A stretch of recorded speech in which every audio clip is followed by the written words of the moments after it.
Let's move on to Group F now, and I'm really keen to sink our teeth into this. I'm going to come to you first, Nige, because I'm just going to put it out there. My team that I fancy the most to struggle at this World Cup, aside from Portugal, is Belgium. What do you think of that? I don't think so. I think the biggest reality of Belgium is the back four hasn't really evolved. The back four is the problem with Belgium. Everyone knows it. It's too old. They haven't really developed enough good enough defenders throughout the ranks. But with the quality with KDB, and I think Hazard is actually going to be on one, as we say. I think Hazard is going to have a point to prove in this World Cup. He's got to play for his move to Villa. Been that tunnel vision that he's going to have in this World Cup. I still see them being able to do it. I still see them being able to be compact enough, well organized enough to get something. Obviously, again, it depends on whether Lukaku can be fully fit and be part of this team. But they do have talent. They really do have talent. And I think in that group, they really should get out.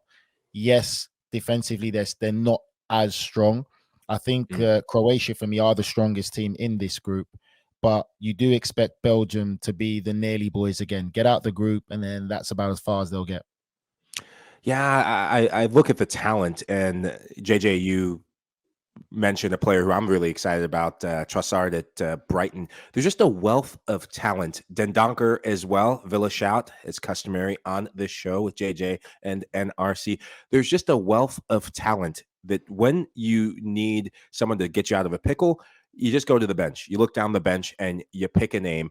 The big talking points, Eden Hazard, his form, his lack of form, his lack of fitness, that will, I think, ultimately deny them of a World Cup championship crown.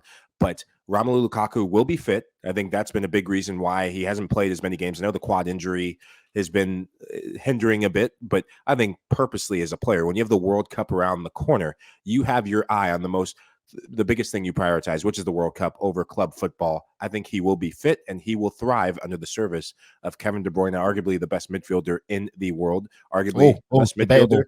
Debatable. That's why I said arguably. Fede Valverde, who we will talk about, is in that conversation.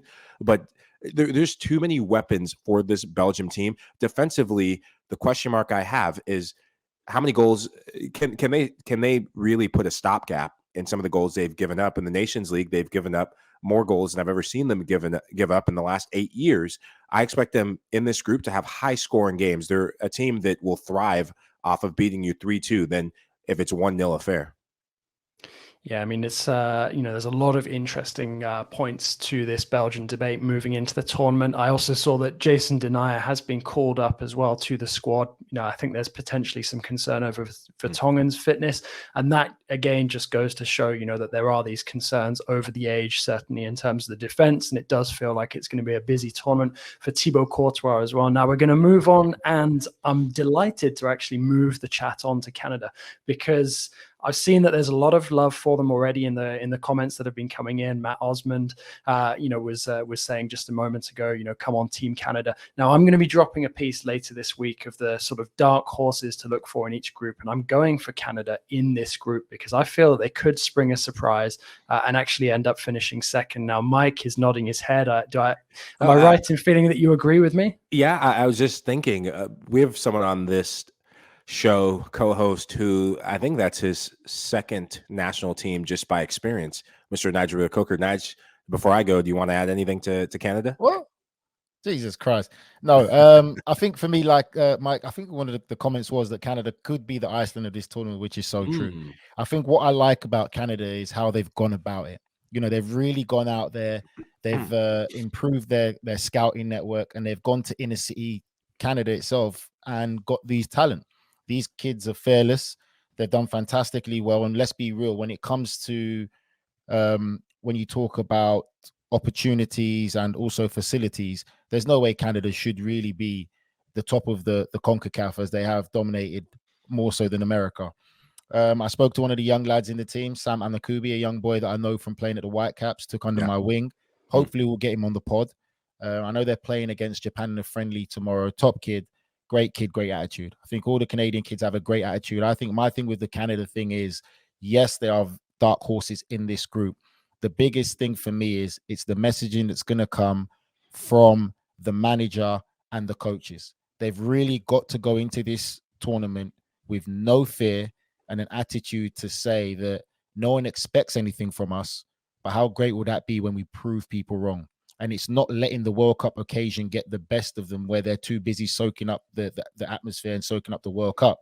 They're not realizing they're here to perform. So it's not letting the moment get the better of them. But I think that they could be a big dark horse in this group. But it's all about messaging and attitude of the players. Oh, fighting talk there from Nathan John. Canada going to Qatar to play football. You won't see them parking the bus against anyone. Well, we'll hope not. Now, Mike, I'm going to put you on the spot with a question quickly, and then obviously you can chime in with your thoughts on Canada as well. Jonathan David, born in the USA, but representing Canada. How big a miss is that for the USMNT? And surely he would walk into that, American setup. And you look at the sort of dearth of reliable attacking options in that side at the moment. Surely that is a big miss. We all know how good Alphonso Davies is, but for Jonathan David to have slipped through the net, surely that is a pretty big gaffe as far as they go. It's part of the problem for U.S. soccer at the moment is the lack of investment in youth, and the academy system and things have come a long way from when I stopped playing and when I started even playing from my club career. But you should never allow a player, you look throughout the UK, you look throughout places around the world, even Paris, there is a scouting network that players do not let they just don't slip through the cracks like that. A player of his quality, and you look at the massive gap in attack at the striker position. The number 9 position has been a talking point and a big question mark for the USMNT. And look, the U.S. national team not doing their job in scouting a player like that and setting the mechanisms to make sure a player like that doesn't slip through the cracks is Canada's gain. For Canada, this guy was one of the heroes of their World Cup campaign. And I love that you gave Adekugbe a shout, Nige. I love this kid. Scored a massive goal in the game that got them to qualification to Qatar. Love him. As I think he plays as a left wing back, has a ton of pace, can get on up and down both sides of the ball. The job that John Herdman has done, let's touch on him. Herdman coached the women's national team, had success there, coaching the men's national team, having success. To be able to do both, to change from the men's to the women's game back and forth, that is a skill in itself.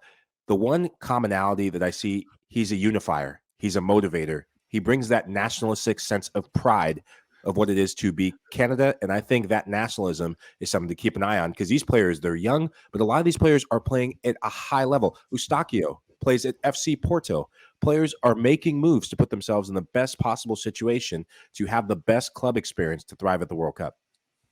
Oh, we're going to move this along a bit, but great to hear both of your thoughts on Canada. Now we're going to turn our attention to Croatia. Now, Croatia kind of feel like they're in a similar boat to Belgium in a way where some of their key players, might have had their best years behind them, but they always seem to dig it out in these international tournaments. Nigel, are you expecting Croatia to win this group with ease, or do you think it's going to be a question of trying to finish second behind Belgium?